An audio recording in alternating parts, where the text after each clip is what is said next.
le Rwanda tactique nae, il cherche à s'emparer ya Kavumu et Bukavu.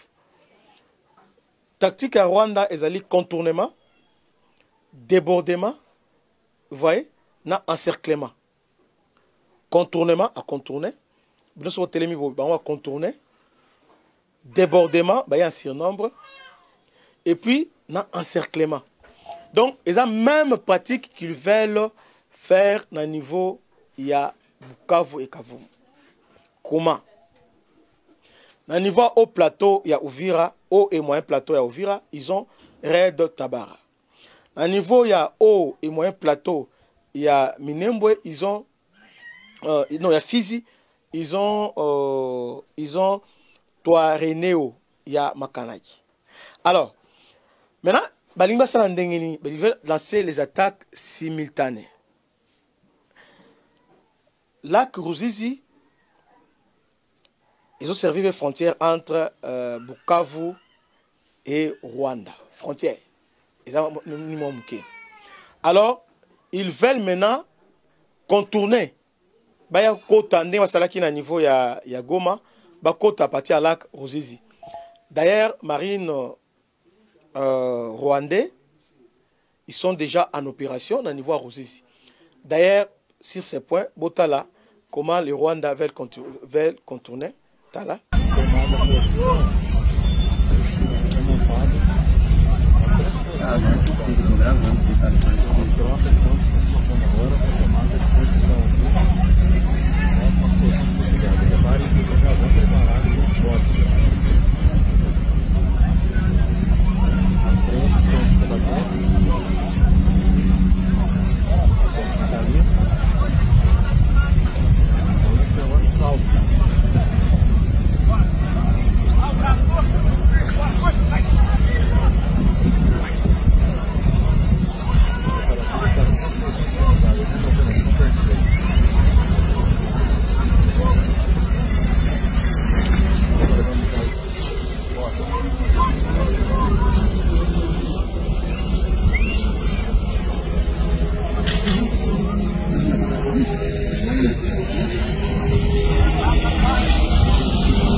Donc, Oyo, force spéciale rwandais.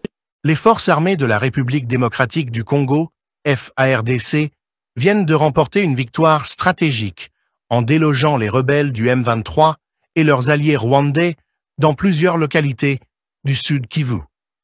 Cette avancée marque un tournant décisif dans la lutte contre l'agression étrangère, mais la bataille est loin d'être terminée.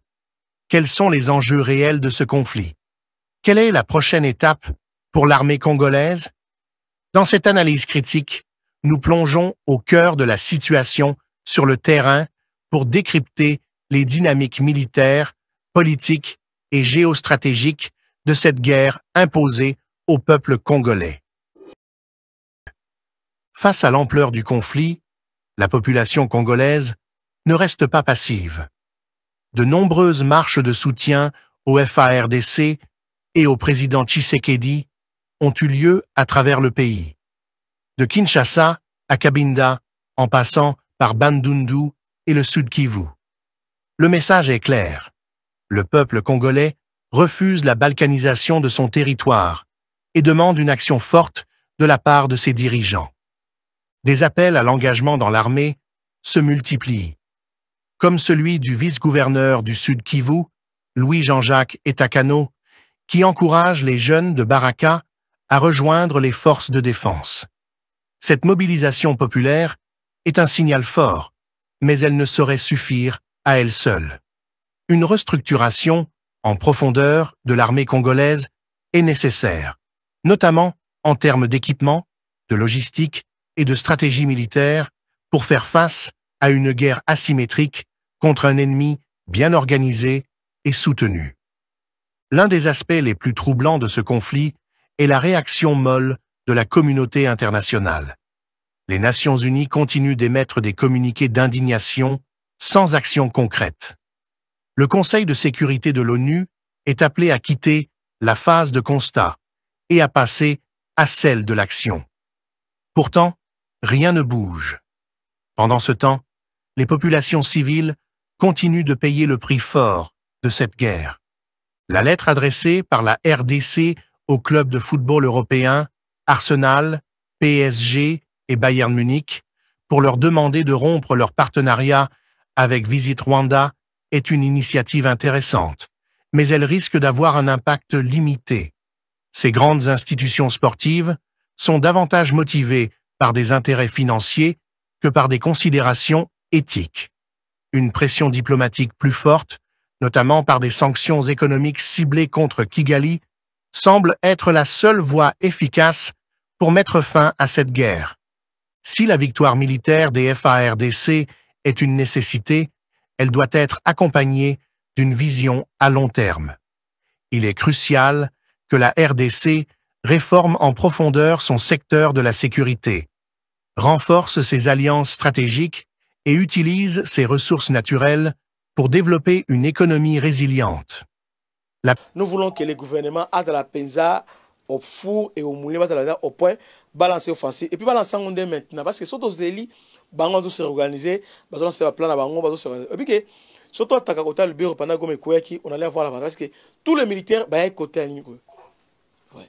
Mais nous, c'est comme si notre politique, est pensa kitoko, pensa mais avec arrivée, la générale Somme, beaucoup de choses vont changer. Que Dieu vous bénisse.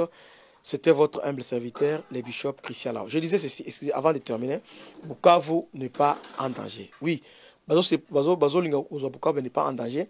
Malgré va encercler, mais danger moko isati. Ce qu'ils veulent, c'est quoi? Ils veulent prendre l'aéroport de Kavumu pour récupérer drone, Babylone, mais Ekosimbaka ata mon côté.